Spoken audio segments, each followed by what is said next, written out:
Y'all, Cynthia Bailey said, Nene, if this is the house that you built, go build another one. Okay? Build a second home, baby. Okay? Build you another one. Get back on TV. Now, was that shade or was that complimentary? Let's get into it. All right. Sky Squad, of course, we are back in the building and we got to talk a little bit about Cynthia Bailey on, I was about to say Candy Coated Night, but it was actually Speak on It with Candy after last night's episode. And again, you would think that with Cynthia appearing last night, getting the confessionals, getting on the Speak on It, we would find out what happened between her and Chill, but we didn't. Instead, what we did get was some additional commentary from Cynthia Bailey on how she felt about the things that Nene Leakes said about her in her interview with Carlos King, specifically alleging that Cynthia Bailey tried to get her fired, which she vehemently denies. But she does point out that Nene did her best to try to get her fired. So, is turnabout fair play? You tell me in the chatterization down below. Now, continuing to make waves, all right? That interview blew up, okay? The views popping, all right? And so now Cynthia is being asked her thoughts on what Nene had to say. Now, to be fair, I felt as though Cynthia was, for the most part, very complimentary of Lanithia Leakes. I did. I felt like she gave Nene her flowers. I felt like she did point out that Nene had made mention of her not really adding much to the show. And they did go back to that clip on Watch What Happens Live that we all remember. Okay, so Cynthia also talked about how, whether they were friends or not friends, it benefited her to have Nene on the show as well. And I felt pretty much like both Candy and Cynthia felt like Nene is good television and that she was good for the show and that she is an original. And they understand. I got the sense that Cynthia understood why Nene had so much of a stake in the success of the show over the years. However, one of the things that she said was, Nene, she felt like was the person who had the power, who had the ear of the network executives, as Nene stated in her interview with Carlos King. So she didn't feel like she had any power. And if she did have power to bring anybody or do anything with the show, she would have, she would have brought herself back, right? In a full-time capacity. So at this point in time, it seems like she's no longer interested in playing with the girls full-time, but more popping in and popping out on a part-time basis.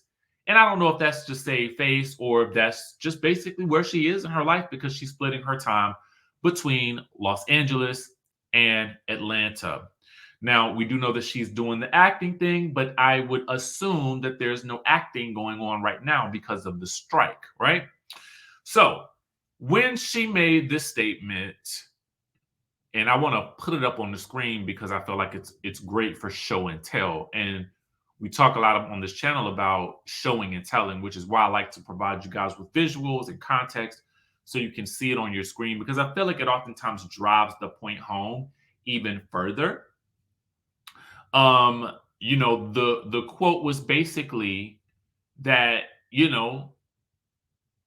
get back, if this is the house, okay, that Nene Leakes built, then she can do it again on another network.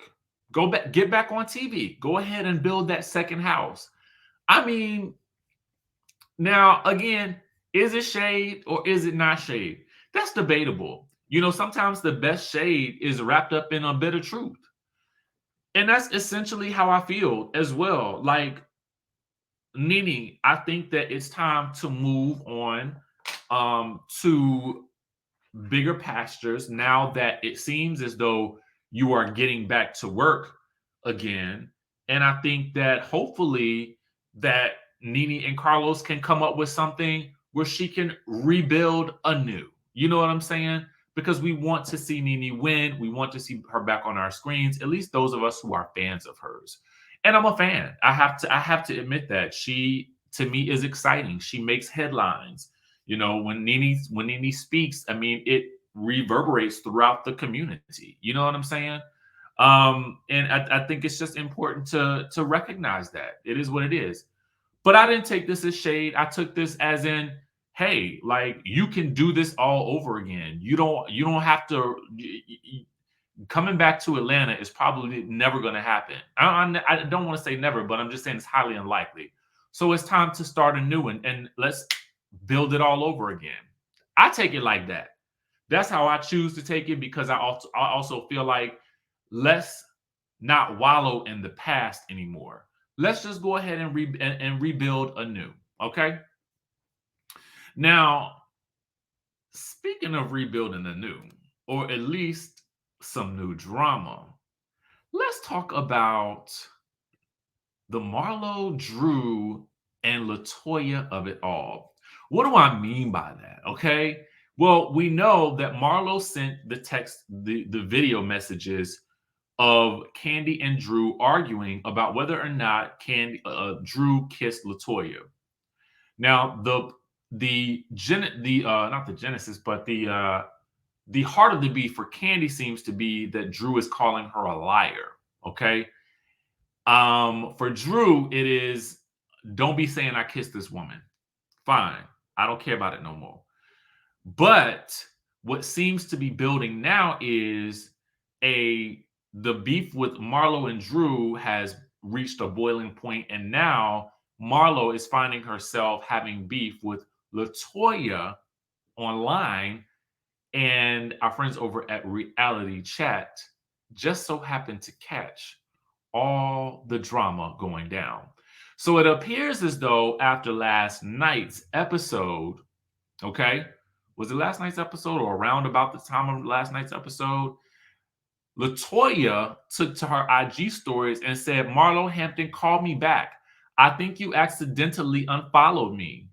And then she put the laughing emojis. Now, you know, Latoya is an architect of chaos.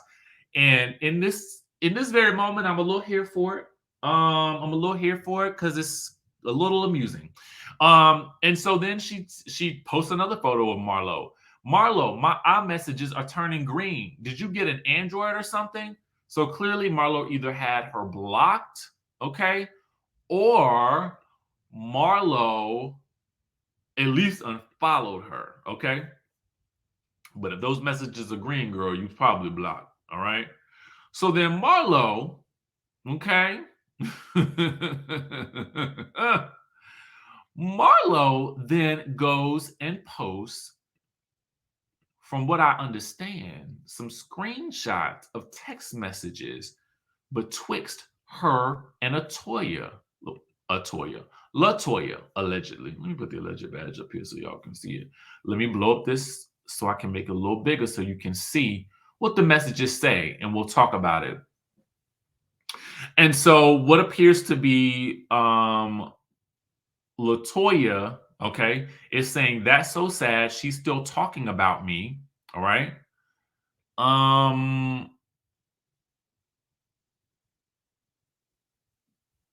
And then she says, I don't lie about ish. Most people smile in your face and talk the most ish behind your back, which is what I'm seeing in these videos. So she's clearly responding to the videos that Marlo sent her that Drew alleges that she edited. All right. So then Latoya said, well, Marlo says that's what they do with us Aquarius. Aquarius. Is it Aquariuses? Aquaria? Anyway. And then Latoya says Aquarius are misunderstood only because we tell the truth and people don't like to hear the facts about themselves. Oh, Latoya, let's talk about your relationship with the truth. What is the truth? Okay. Because in one message, in one instance, on, you know, not one, but multiple instances, you said you kissed this girl. Okay. And then in the after show, you're claiming that you didn't. On the show last night, I was unclear what you were trying to say. So I'm confusion. All right. And I think you might be a little confusion too. Anyway, Marlo seems to respond that part. And so then Latoya appears to say, I sent those videos to Drew. It just be the alcohol. It must be the alcohol. Okay. Must. Then on the next side, she says, that was so dumb. So then below that, the next message is from April 15th. And this is a message that appears to be from Latoya, and it is an exclusive from B. Scott, which we had talked about, that said explosive clips reveal Real Housewives of Atlanta's Marlo Hampton and Candy Burris put Drew Sidora on blast in Portugal. I'm assuming that's what it says.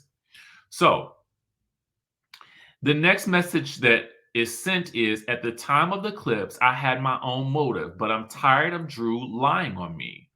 We need to meet up or have a conversation. Call me when you're free. Huh.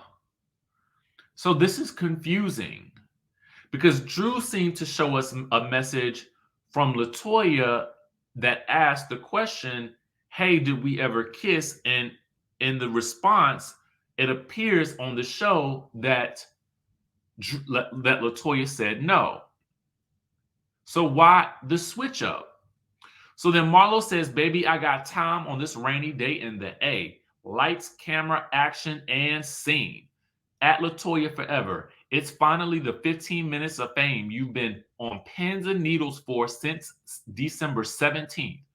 Don't get mad now that I left you on red. You couldn't decide if you wanted to be a liar, work for hire, or a real Aquarius G and tell your truth.